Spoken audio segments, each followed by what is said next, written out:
The Stoic way is to meet it as it is, to become sturdy in yourself rather than tangled up in someone else's storms.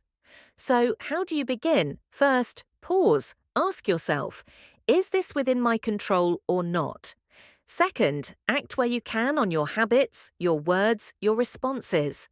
Third, accept what is not yours to control and wish others well on their journey. Acceptance is not the end of striving, but the beginning of wise action. The goal isn't to make everyone or everything better. The goal is to meet life on its terms, to stand tall in your own integrity, and to find peace in letting go. Remember, acceptance is not surrender. It is the courage to live free right here, right now. Don't overreact to injustice or insults. 5. Don't overreact to injustice or insults. In life, there comes a time when someone will say something that cuts deep, not with a knife, but with a few carefully chosen words. A colleague makes a sarcastic remark in front of others. A friend betrays your trust, or maybe a loved one in a moment of frustration throws out a criticism that lingers in your mind for days. The world is full of small and not so small injustices, sometimes unintentional, sometimes sharp and deliberate. Most of us, when faced with these moments, feel a quick surge inside, a flare of anger, a stab of humiliation, a powerful urge to defend ourselves or strike back. This urge is deeply human. You might feel your pulse quicken, your hands tighten, the urge to interrupt or retaliate rising before you even know it. But what happens next? Often it's a story you know too well. Words come out in the heat of the moment. Sharp, biting, maybe even cruel. For a split second, you feel powerful, even righteous. But as the moment passes, something else arrives. Regret. The argument replays in your head, and you start to wonder if your reaction only made things worse. You may have won the battle, but you lose your peace. Your sense of dignity feels tarnished. The Stoics saw this pattern and spoke about it thousands of years ago. Socrates, the calm presence in any storm, once stood silent as he was insulted and mocked. He knew the cost of being ruled by emotion. These men understood something we too often forget, that the only true power we ever have is over ourselves. When someone insults you or treats you unfairly, your first instinct is to react. You want to prove your worth, defend your honor, or at least make them regret their words. But the Stoic path begins with a pause. It's not a weakness to step back and breathe. It's the greatest kind of strength. When you resist the urge to react, you reclaim control. You are no longer a puppet of other people's opinions or actions. You become quietly the author of your own fate. It's not about ignoring injustice or pretending words don't hurt. Stoicism doesn't ask you to numb yourself or become indifferent. What it asks, what it demands, is that you refuse to let your character be shaped by the worst in others. You remain rooted in who you are, not in what others do to you. When a person insults you, their words reveal more about them than about you. Their disrespect is their responsibility. Your response is yours. Consider the simple act of silence. To answer an insult with silence is not surrender. It's the discipline of knowing that not every battle is worth fighting. Not every wound must be avenged. Sometimes your calmness is a mirror reflecting back the emptiness of the other person's attack.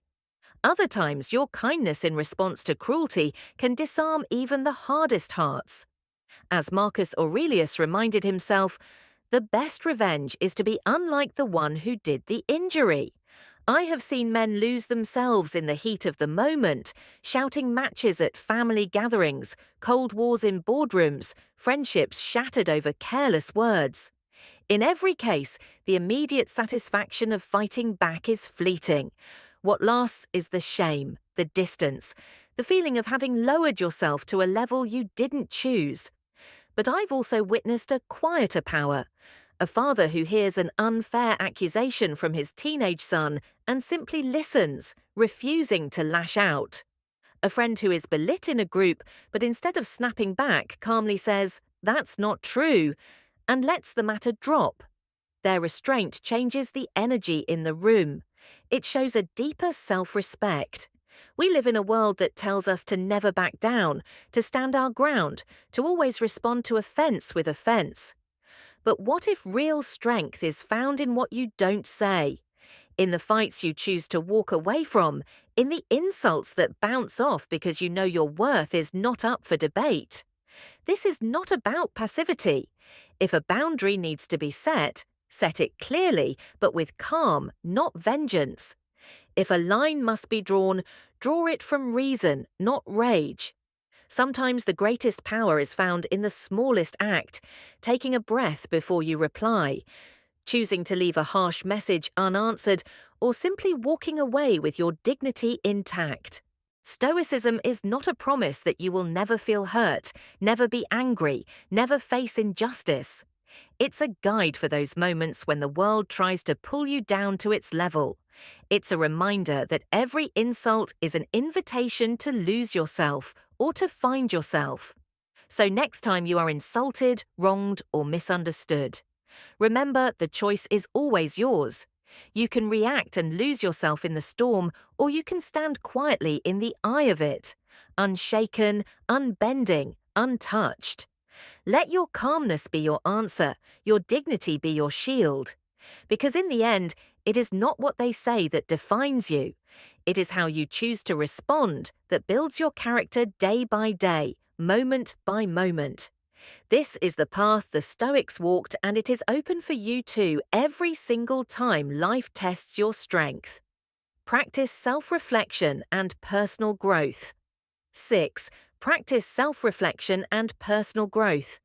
There is a quiet strength in the man who knows himself, one who faces his weaknesses without fear and his strengths without arrogance. In the rush of everyday life, it is easy to overlook the silent conversations we have with ourselves. Most of us grow up believing that our value comes from what we do, how others see us, or what we achieve. We become so busy adjusting, proving, and chasing recognition that we forget the most important relationship of all, the one we have with ourselves. The truth is, the person who can sit with his own thoughts, observe his reactions, and understand his patterns becomes unshakable. The world may try to tell him who he should be. Criticism will come, manipulation will come, but the man who practices self-reflection learns that no opinion from outside can truly define him. He becomes the one who sets the tone for his own life, instead of allowing others to dictate it. You may remember a time when you reacted sharply to someone's words, only to regret it later. Maybe you replayed a conversation in your head, wishing you had responded differently, wishing you had been calmer, stronger, wiser. Or perhaps you noticed the same arguments repeating themselves with the same people year after year, as if caught in a loop. It is easy to think the world is against you, that others are at fault. But the Stoic path points inwards first. Real change starts with self-reflection, a willingness to look honestly at yourself, not to judge or punish, but to understand. Marcus Aurelius, a man with the weight of an empire on his shoulders, kept a journal not to record the events of the world, but to examine the movements of his own mind. He wrote of his doubts, his anger, his hopes, and his failures. He was not afraid to see his own flaws. That's the discipline of self-reflection, the daily habit of meeting yourself in truth with patience. There's nothing dramatic about it.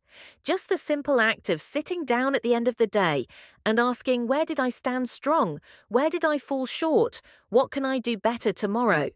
This practice is not about self-blame. It is about self-knowledge. The more clearly you see yourself, your triggers, your patterns, your unspoken fears, the less power others have over you. You learn to pause before reacting, to choose your words, to notice what makes you anxious or angry. Over time, the criticisms that once wounded you deeply become just information, not weapons. Manipulation loses its hold because you know what you stand for and what you will not tolerate. Self-reflection can be as simple as keeping a journal, even for 5 minutes a night. You don't need to write beautifully, you only need to be honest. You can reflect in silence, on a walk, or in prayer. What matters is the habit. Turning the light inwards every single day, no matter what happened outside. Some days you will feel proud. Other days you may see mistakes and wish you could take them back. Both are valuable. Each gives you a map of your inner world. Terry Crews, the well-known actor and former NFL player, once shared how anger and defensiveness nearly ruined his marriage. After a period of crisis, instead of blaming his wife or circumstances, he turned inward. Through daily journaling and honest self-examination, Terry recognized his own patterns of how he avoided vulnerability, how pride shaped his words, and how he shut out those he loved. With time, he softened, learned to listen, and rebuilt trust with his family. His marriage grew stronger, not because others changed, but because he was finally willing to face himself. Terry's story is proof that real strength is born from self-reflection, not denial. Today, let yourself pause, turn inward, write one honest sentence about your day, your fears, or your hopes. Let that be enough. Every day you do this, you build the strength to remain yourself no matter what anyone else says, does, or demands. That is real freedom. That is the Stoic way. 7. Let reason guide you, not let reason guide you, not impulsive emotions. Impulsive emotions.